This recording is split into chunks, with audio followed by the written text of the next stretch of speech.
చెన్నైలో ఒక దారుణమైనటువంటి సంఘటన చోటు చేసుకున్నది.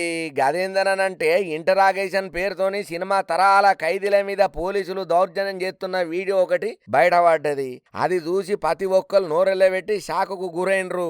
చెన్నైలో ఓ పోలీస్ టౌన్ల విచారణ పేరుతోని ఓ పిల్లగాని మీద ఓ పోలీస్ అధికారి దారుణంగా కొట్టి చిత్రహింసలు పెట్టి అడ్డగోలు మాటలు అంటున్న వీడియో బయటపడ్డది. ప్రస్తుతం సోషల్ మీడియా ఇది ట్రెండింగ్ లో ఉన్నది. ఇక జరంతా ముచ్చట్లకు లోపలికి పోతే తాంబరం నగరం పోలీస్ స్టేషన్ పరిధిలో పోలీస్ స్టేషన్ల విచారణ నిమిత్తం పోలీస్ టౌన్లకు తీసుకొచ్చిన ఇద్దరు యువకులను ఓ పోలీస్ అధికారి పెద్ద పెద్ద కర్రతోని విచక్షణ రహితంగా కొట్టిండు.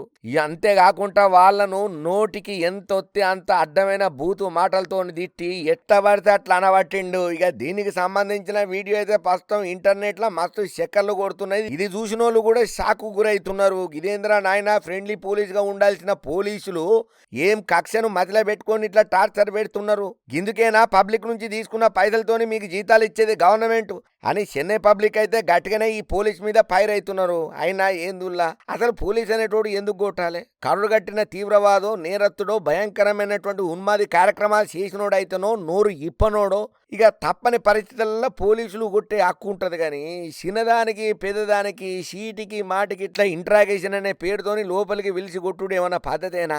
ఇదెక్కడ అరాచకం, ఇదెక్కడ అన్యాయం అని నోరెళ్ళ పెడుతున్నారు ఈ ముచ్చటేరికైనోళ్ళు.